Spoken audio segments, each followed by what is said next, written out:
बहुत धन्यवाद, आभार इस आयोजन में।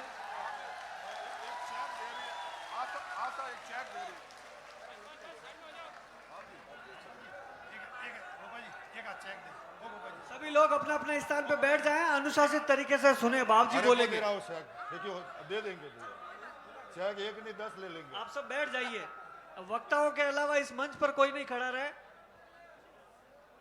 सबसे पहले तो कृपया आप जहां खड़े हैं एक बार विराज जाए। जहां भी आप खड़े हैं, मुझे पता है कि सुबह 9 बजे से लगा करके आप एक ही जगह बैठे हैं, इसलिए मैं हाथ जोड़कर आपको प्रणाम करता हूं।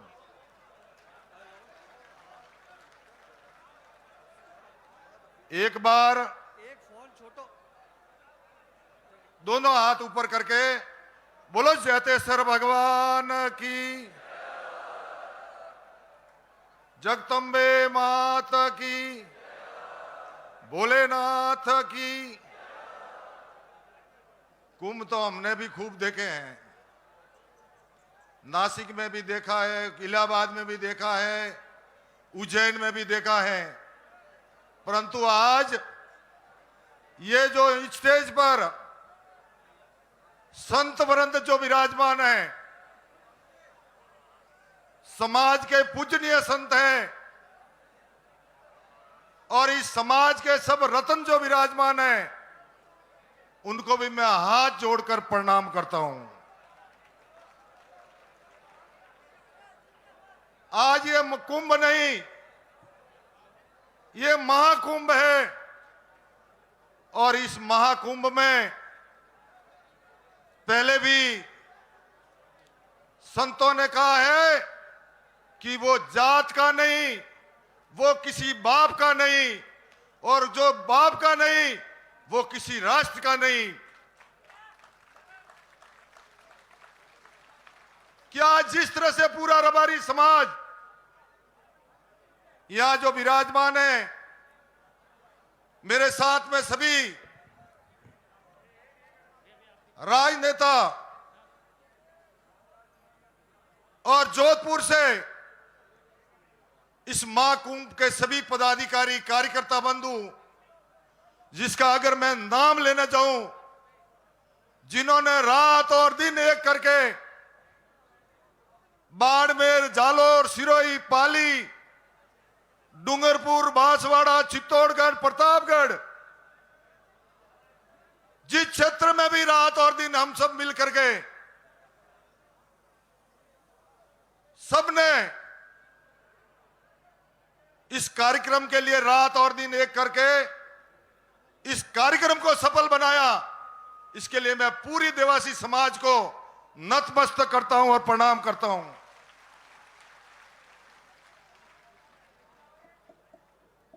हर क्षेत्र में अपनी अपनी बात रखने के लिए समाज का एक ही है मैनिफेस्टो, जो समाज के लिए कुछ करने की हिम्मत रखते हैं। और आज आपने ये जता दिया है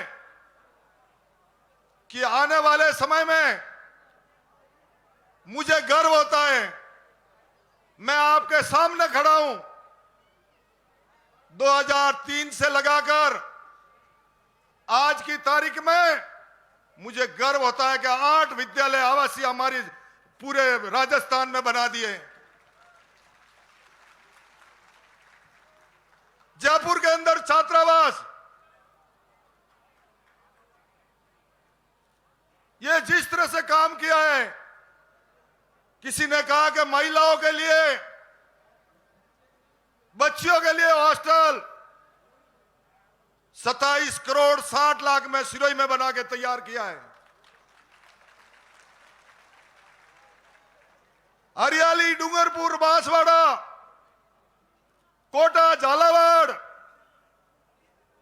उसके बाद में सिरोही, जैतेसर, जैतारण, जोधपुर, ये जो आवासीय विद्यालय उस समय बने, मैं भोपाल बा को और आसूराम जी पसवाला को प्रणाम करता हूं। उनको मैं, जिनकी प्रेरणा थी सबका आशीर्वाद था। कई लोग कह रहे थे कि सरकार में हमारी भागीदारी। मैं आज डंके के शॉट में कह सकता हूं कि जब राजस्थान में मैं मंत्री था तो 15 आदमी मेरे जयपुर के अंदर रबारी समाज के बैठे मिलते थे और सभी पदों पर थे। तो यह गर्व है। कई लोग बात भी करते हैं, गोवर्धन जी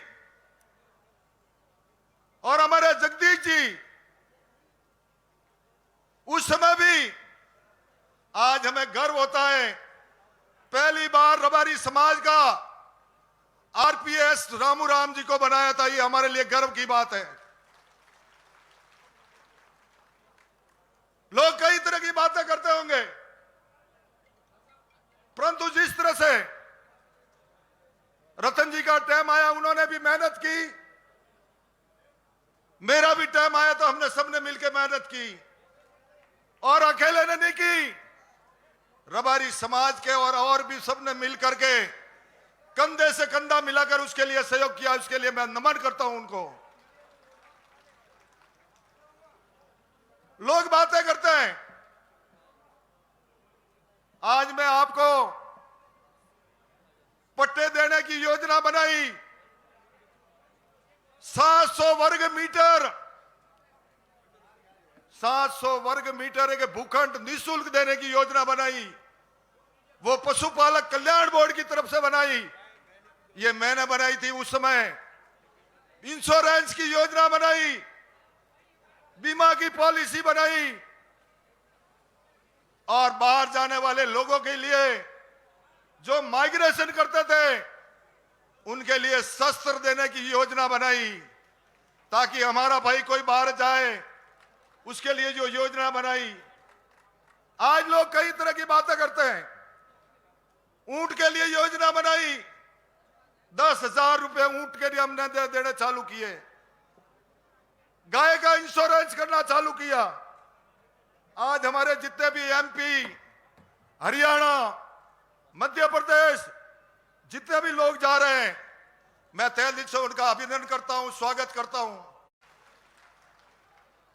दूसरा, आप सबको पता है रोहिणी कमीशन जो बना सेंट्रल गवर्नमेंट में, वो उसमें भागीदारी ओबीसी वर्ग का वर्गीकरण के लिए जो काम चल रहा है उसमें विशेष तौर से रबारी समाज का नाम हो। आज हमारे मैनिफेस्टो में जिस तरह से सभी ने मिलकर, जोधपुर की टीम ने मिलकर मैनिफेस्टो जो बनाया कि हर जिले में हमारा एक आवासीय विद्यालय हो, बहुत अच्छी बात थी कि आपने सबने मिलकर के वो आवासीय विद्यालय के लिए जो डिमांड की, ताकि आने वाले समय में अभी आप सबको पता है कि जिस तरह से खेमराज जी हमारे बीच में, मैं धन्यवाद देता हूं उनको। जयपुर के अंदर जब छात्रावास की बात आई, 15 करोड़ रुपए उसके लिए भरने की बात आई, और मैं धन्यवाद देता हूं हमारी पूरी टीम को। सिर्फ जाकर के बैठे 15 करोड़ की बात चल रही थी और साथ में जाकर के मीटिंग चली और मीटिंग में 15 लाख में रबारी समाज को जो भूखंड दिया जयपुर के अंदर, 15 करोड़ का 15 लाख में, और समाज के हर घर से, हर परिवार से सबने मिलकर उस छात्रावास का जो निर्माण का काम चल रहा है उसके लिए आप सबकी भागीदारी है। मैं तहे दिल से पूरे राजस्थान के रबारी समाज को नमन करता हूं और प्रणाम करता हूं कि आने वाले समय में जयपुर के अंदर अपना छात्रावास बने। और उसके बाद में ये लड़ाई यही खत्म नहीं होने वाली। अपने यहां गुजरात से भी सब मेहमान पधारे हैं, उनको भी कहना चाहता हूं हरिद्वार में धर्मशाला की बात थी, हरिद्वार के अंदर रबारी समाज की धर्मशाला की बात थी, तो गुजरात के जितने भी राजनेता या विराजमान हैं, तहे दिल से उनको मैं धन्यवाद देता हूं। राजनीतिक क्षेत्र में अगर कोई चेतना लाई तो ये गुजरात की जो टीम मेरे सामने बैठी है, उन्होंने रात और दिन एक करके राजस्थान में दौरे किए, तब राजस्थान के अंदर राजनीति चेतना आई। लोग कहते हैं कि सागर भाई को प्रभारी बनाया था, तब से लगा कर एक नई चेतना आई। उसके बाद में रणछोड़ भाई आए, और ऐसे करते करते लोग कहते हैं कि हमारी सरकार में भागीदारी। मैं समझता हूं कि अभी अभी सरकार में बहुत नई भागीदारी हमारे गुजरात से बाबूभाई देसाई, बाबूभाई रबारी को राज्यसभा में नियुक्त किया, उसके लिए भी मैं बधाई देना चाहता हूं। क्योंकि आज की तारीख में लोग कहते हैं, स्टेज पे चल रहा था कि कई राजनेता मैं तो अपनी डायरी लेके बैठ जाओ और उसमें लिखना चालू कर दो, और कंपटीशन। कई कहते कि हमारे बोर्ड का गठन नहीं हुआ, बोर्ड में नियुक्ति नहीं हुई। मैं कमजोरी उसकी गिनता हूं आपसे, क्योंकि मेरी टाइम में बोर्ड 2003 और 4 में जब पशुपालक कल्याण बोर्ड का गठन किया, हमारी पूरी टीम मिलकर के हम गुजरात गए, गुजरात साथ जाकर के वहां से कागज लाए, डॉक्यूमेंट्स लाए, और राजस्थान में अपना पशुपालक कल्याण बोर्ड का गठन किया। उसमें पहली नियुक्ति मेरी हुई, और उसी समय मैंने 3 आवासीय विद्यालय बनाए। उसके बाद में वापस सरकार आई, तो हमारे यहां से जिस तरह से बोर्ड में वापस नियुक्ति हुई, भूपेंद्र भाई गोवर्धन जी जो हमारे बीच विराजमान है, इनकी नियुक्ति हुई, और नियुक्ति होने के बाद में 15 मेंबर और साथ जोड़े। तो ऐसे करके आज दिन तक रिकॉर्ड के साथ कह सकते हैं। अब रही टिकट की बात, जीताना जनता और रबारी समाज को है भाई, कोई एक आदमी जीत नहीं सकता। और मैं आपके सामने खड़ा हूं, कभी न कभी ऐसा कभी रतन जी ने नहीं सोचा, ऐसा मैंने भी नहीं सोचा, और ऐसे हमारे गुजरात के जो भाई थे जो चुनाव लड़ रहे थे, मैं धन्यवाद देता हूं। मावजी भाई हमारे बीच में बैठे हैं, एक रबारी समाज का जो रिकॉर्ड बनाया, रिकॉर्ड बनाकर जीत अर्जित की, उसके लिए मैं उनके पूरे विधानसभा क्षेत्र को धन्यवाद देता हूं। इसी तरह से आने वाले समय में वुल बोर्ड की बात चल रही थी। पहले सागर भाई रबारी थे, उसके चेयरमैन। जब हमारे पास में भी बात आई और पूरी टीम ने कहा कि भाई अब गोवर्धन जी के प्रॉब्लम है और क्यों ना इसका चेयरमैन गोवर्धन जी को बनाया जाए, तो हमने हंसी और खुशी के साथ में कहा गोवर्धन जी हमारे हैं, गोवर्धन जी को बनाना चाहिए, और बनाया। तो मैं आप सबसे निवेदन करता हूं, आज दिन तक इस समाज के मंच पर आप सबसे निवेदन करने आया हूं कि आने वाले समय में आपके विचार क्या है, आप किससे जुड़े हुए हैं, मुझे ये नहीं देखना। मुझे ये देखना है कि रबारी समाज का महाकुंभ है, और इसमें आपने घर से लगाकर जिस तरह से पूरे समाज ने मिलकर ये जोधपुर का रास्ता तय किया है, इसके लिए मैं पूरी समाज को बहुत बहुत साधुवाद और धन्यवाद देता हूं। छात्रावास अभी राजस्थान में बढ़ेंगे, बढ़ते रहेंगे। जयपुर में छात्रावास बना दिया, अभी हमारा एक ही लक्ष्य है कि दिल्ली के अंदर भी हमारा छात्रावास बने।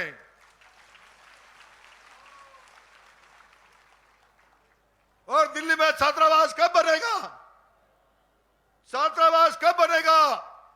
जब आपका कोई भाई दिल्ली में जाकर बैठेगा और बैठ करके उसकी पैरवी करेगा, तो आने वाले समय में दिल्ली अपन से दूर नहीं, इस लक्ष्य को लेकर चल रहे हैं कि आज जितने भी संत महात्मा मेरे साथ विराजमान हैं, मैं उनको वंदन करता हूं, प्रणाम करता हूं कि आप सबने इस समाज के साथ में समय निकाल करके आप इस समाज से समाज के कार्यक्रम में पधारे, क्योंकि संत वृंद है, संतों ने जिस तरह से जो प्रणाम और उनका जो आशीर्वाद आज अपन को मिला है, ये हमारे लिए बहुत बड़ी सौभाग्य की बात है। दूसरा, मुझे पता है तीर्थगिरी जी महाराज रोज मुझे कहते हैं कि हम संत हो गए, पर रबारी समाज का सिटिंग पावर बहुत तेज है।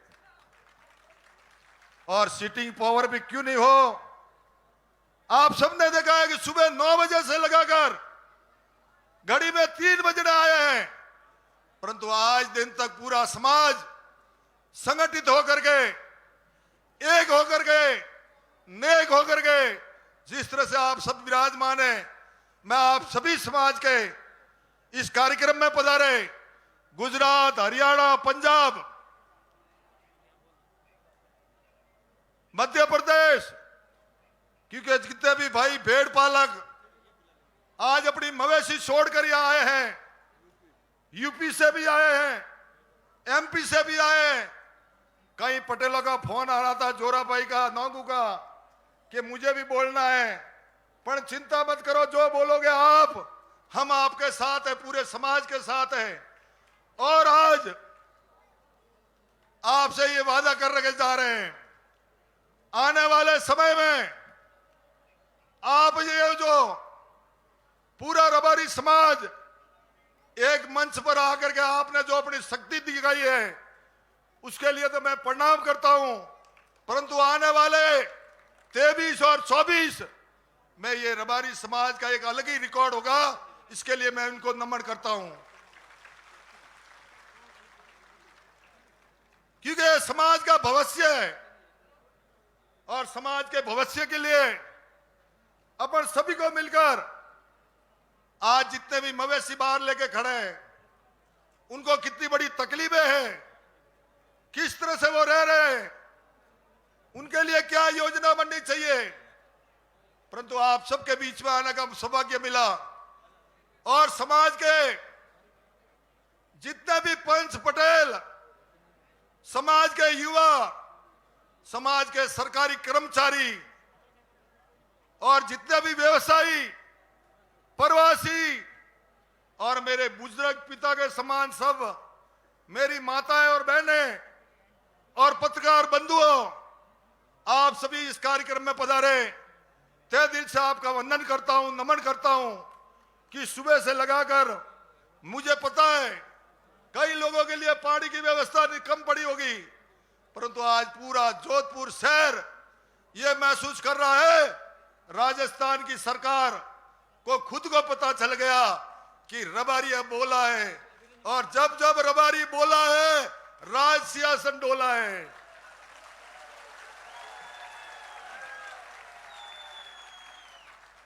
जब जब रबारी बोला है, राज सिंहासन डोला है। तो आप सबसे मेरा निवेदन है, और मैं आपको प्रणाम करता हूं। अभी मेरे एक वक्ता बाकी है, रतन जी, उसकी बात को पूरा सुन के जाना है, और मेरी बात आपने सुनी, उसके लिए मैं आपको नमन करता हूं। इसी के साथ जय हिंद, जय भारत माता।